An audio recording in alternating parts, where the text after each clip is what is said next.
بەخوا دەستخۆشی لە ئەم بکەن بە کاک نەجات و بەخشین و گەلی هاوکارمان بووە. وڵا ئێمە هی خێرخوازانە اینجا خێرخواز ئەوەی کە ئەیگەێنێتە دەستمان بە ئەمانەتەوەی گەێنین.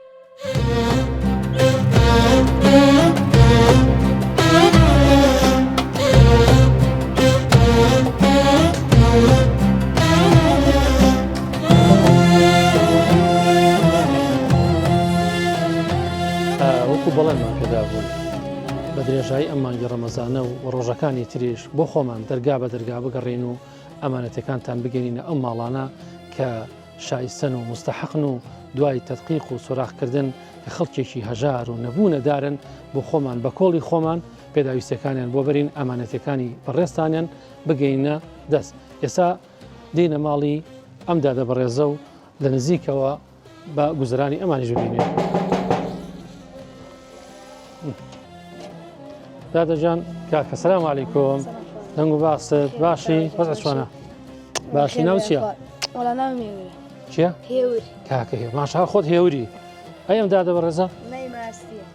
ماستی؟ ئەی ماشەڵڵا چۆنی دادەجان باشی؟ حاڵتان باشە؟ خوای گەورەتان پارێزێ. وەزعتان چۆنە؟ هەر ئەم دوو مناڵەتان هەیە؟ لە ماڵەوە نین؟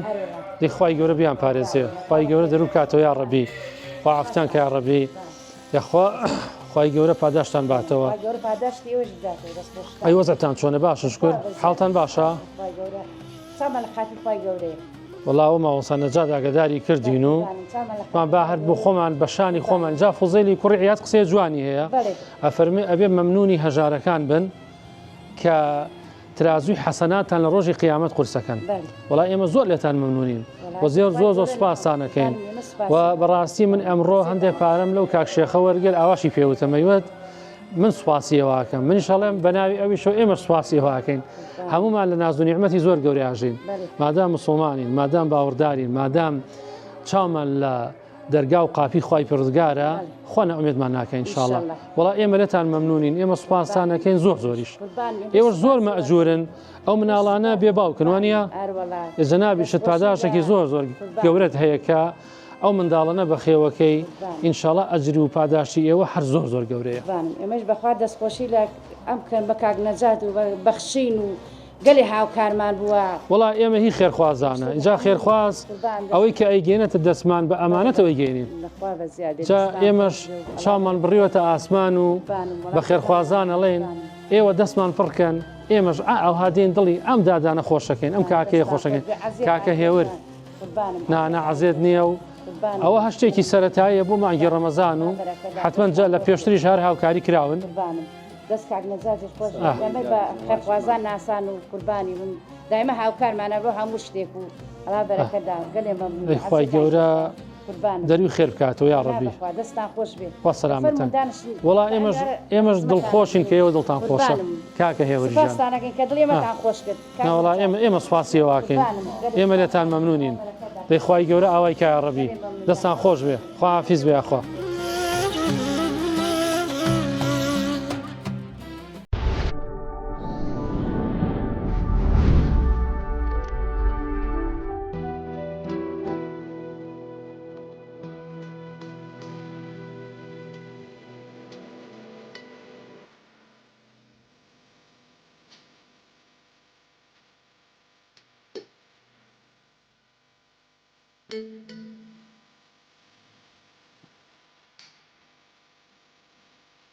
الحمد لله وكفى والصلاة والسلام على النبي المصطفى صلى الله عليه وسلم القائل أفضل الصدقة سقي الماء هنا وفي قطاع غزة وفي أيام شهر رمضان المبارك.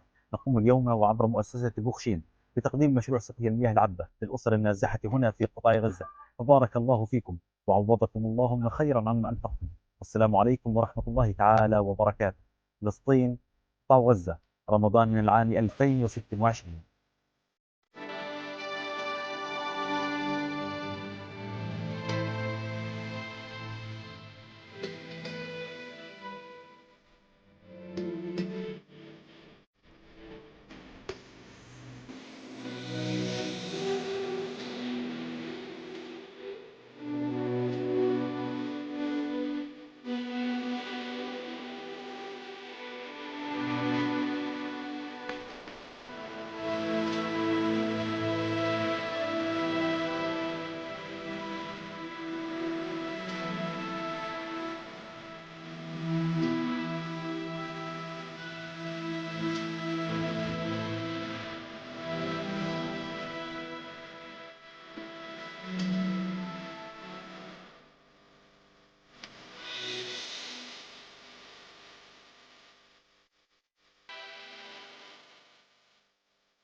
مێژووی مناڵەکانتە باڵی سێ مناڵێرا ئیداراکات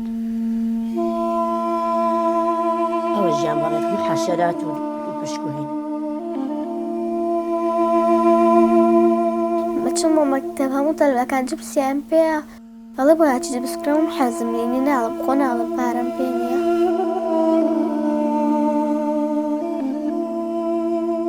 ئەوە کەسبکارێکیان یەکێکەیە گەوری ماڵەکە ئیشیان بۆ بکات تێمە لە چاو ئەو بەپارێکی بم مەکتەب فەرقمان هەیە جای وای پارەشمان هەر پێ نابێت جا دایکیشمە گەل لە ئیش بێ ناتوانێمان بۆ حازەکە جای وای بە بستێتی چوون ئەبێ خەمینێ و دڵی بچووکی ئەمکی ژۆڵەیە چەند گەورە بێ دەبێ ئەم فرمێسکە بە قوڵانەی سەرگۆنای ئەم چاوە گەشانە چ تەفسیرێک هەڵگرێ کێ بتوانێ بیان خوێنێتەوە چ دەستێک ئەم هەموو فرمێسکانە بسڕێ چ نەسیمێک خۆی بەم ماڵەدا بکا و پڕی بکە لە ئاوەدانی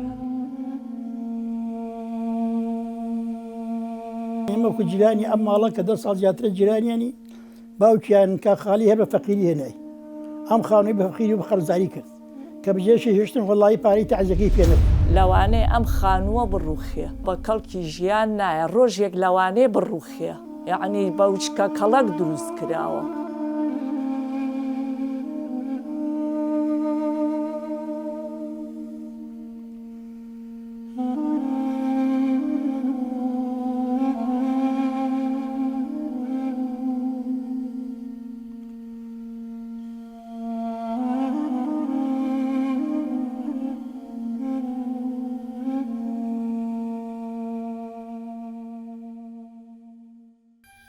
خێر و چاکە لە ڕەمەزاندا پاداشتەکەی دوو هێندەیە بەو هۆیەوە بەخشین دەرگای خێر بۆ ئێوەی خێرخواز دەکاتەوە بۆ گەیاندنی زەکات و سەدەقە و هاوکاریەکانتان بەو خێزانانەی چاوەڕێی دەستی میهرەبانی ئێوەن دەستگای خێرخوازی بەخشین وەک نەریتی ساڵانەی خۆی و بە هاوکاری ئێوەی خێرخواز ئەم پرۆژانە ڕادەگەێنێت دروستکردنی خان و کەفالەتکردن و هاوکاری منداڵی بێباوک هاوکاری دارایی هەژاران دابەشکردنی سەبەتەی خۆراک ماتۆڕی سێچەرخی بار بۆ بژێوی دابینکردنی کورسی شەحن دابینکردنی جلوبەرگی جەژن هاوکاری نەخۆشانی درێژخایەن بەربانگ بۆ ڕۆژەوانان ئێوەی خێرخواز هاوکارمان بن بۆ سەرخستنی ئەم پرۆژانە دەتوانن لە ڕێگەی نووسینگە و نوێنەرایەتیەکانی دەستگای خێرخوازی بەخشین